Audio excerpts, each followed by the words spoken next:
Good morning students. Welcome to my channel.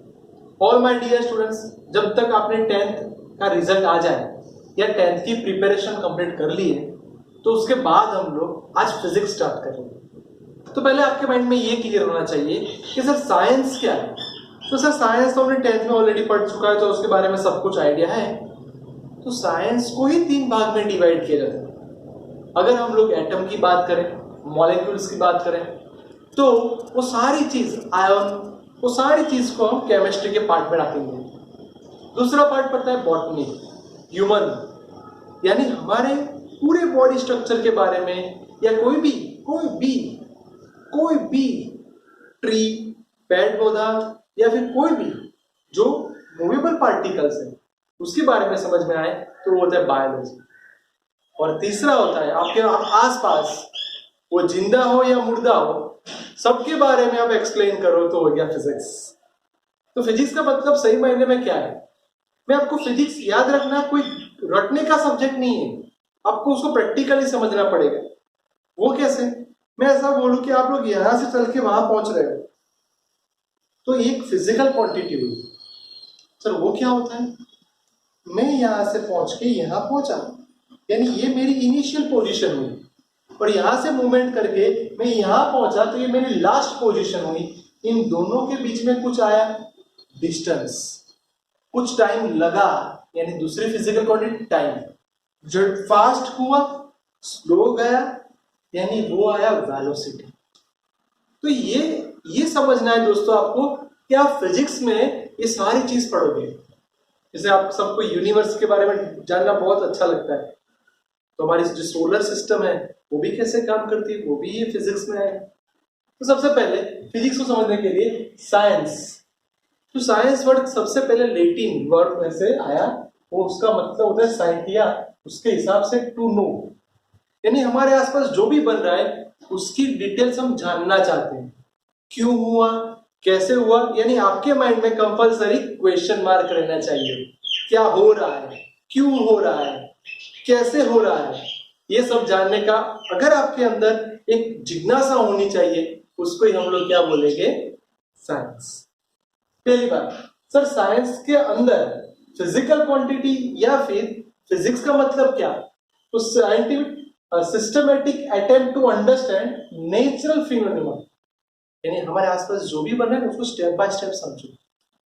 जैसे कि हम लोग ऐसा बोले कि चलो आप लोग यहाँ से यहाँ गए तो कितना डिस्टेंस कवर किया, कितना टाइम लगा, कितनी स्पीड से गए, यानी स्टेप बाय स्टेप सारी सिस्टम को हम समझ रहे हैं।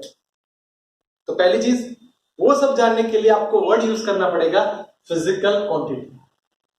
तो आपके माइंड में अब तो क्लियर हो गया कि सर डिस्टेंस, वेलोसिटी, ये फिजिकल क्वांटिटी आई। अब उसका मेजरमेंट क्या? तो बहुत साल पहले सबके मेजरमेंट अलग अलग थे। जैसे टाइम की बात करें तो टाइम की आप 3 मेजरमेंट जानते हैं।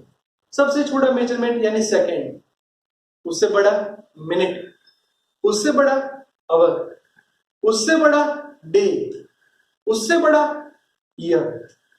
यानी ये देखो टाइम एक बड़ी फिजिकल क्वांटिटी है, उसके बहुत सारे यूनिट्स हैं।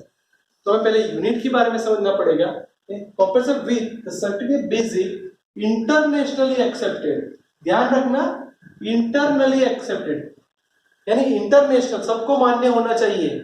ऐसा नहीं कि आपने यूनिट बोल दिया किलोग्राम तो किसी को पता ही ना हो कि किलोग्राम का मतलब क्या, यानी इंटरनेशनली एक्सेप्ट होना चाहिए। इसे हम क्या बोलेंगे? यूनिट। तो सर आप क्लियर करो तो सारा। देखो पहली चीज है फिजिकल क्वांटिटी, जैसे कि मैं बोलूं मास,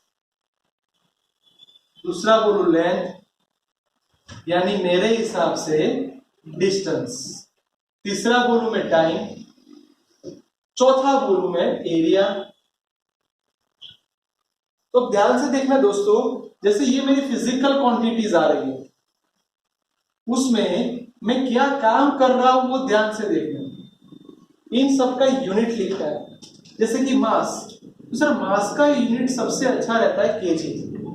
अगर मैं आपको किसी को पूछूं कि आपका स्टैंड अप प्लीज, आपका मास क्या है, तो आप लोग बोलोगे सर मैं 50 केजी का हूं, मैं 60 केजी का हूं। तो 50 के पीछे जो लिखा वो होता है यूनिट, केजी। लेंथ, सर यहां से अपने कोचिंग से अपने घर तक का डिस्टेंस कितना है? 3 किलोमीटर, 4 किलोमीटर, यानी उसका छोटा यूनिट रहता है मीटर। उसको पहुंचने के लिए आपको टाइम लगा, उसका छोटा यूनिट रहता है सेकंड। और आपने राउंड घूम रहे हो तो कितना एरिया कवर किया, तो एरिया को मैं सिंपल से बोलूं एल स्क्वायर, यानी उसका यूनिट होता है मीटर स्क्वायर। तो देखो आपको फिजिकल क्वांटिटी भी समझ में आ गया और उन सब के आपको यूनिट्स भी समझ में आ गए।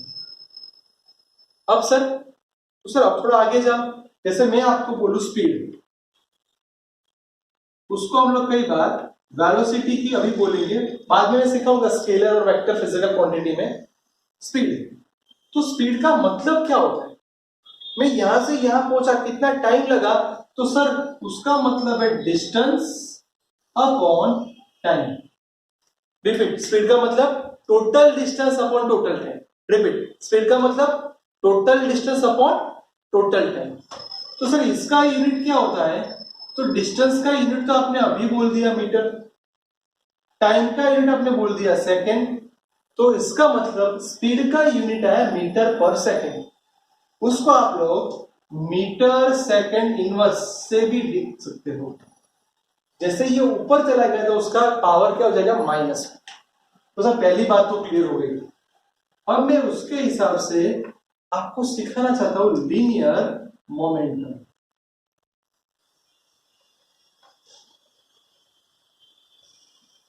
सर लीनियर मोमेंटम का मतलब क्या है? तो सर लीनियर मोमेंटम को हम लोग डिफाइन करेंगे पी से। दो चरों का मल्टीप्लीकेशन है, ध्यान से सुनना। एक मास इनटू स्पीड। आप दौड़ रहे हो, यानी कोई जिसका वेट ज्यादा है लाइक खली या सुमो पहलवान, वो आपको टकराएगा तो उसकी इफेक्ट ज्यादा लगेगी। कोई एकदम पतला लड़का आपको अथड़ाएगा, कोलाइजन होगा, तो उसकी इफेक्ट कम लगेगी। तो मोमेंटम का मतलब होता है मास इनटू स्पीड। बोलो मास का यूनिट क्या आएगा? केजी। स्पीड का यूनिट आपने अभी लिख दिया मीटर इनटू सेकंड।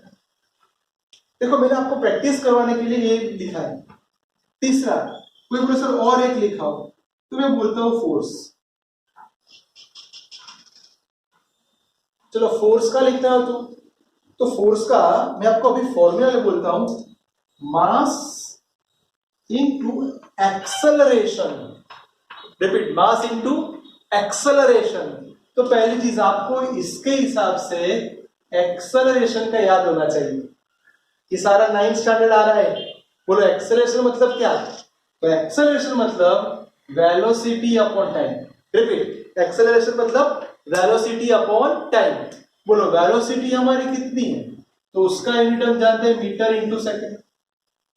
टाइम का भी यूनिट आता है सेकेंड, यानी इसका यूनिट हो गया मीटर अपॉन सेकेंड स्क्वायर।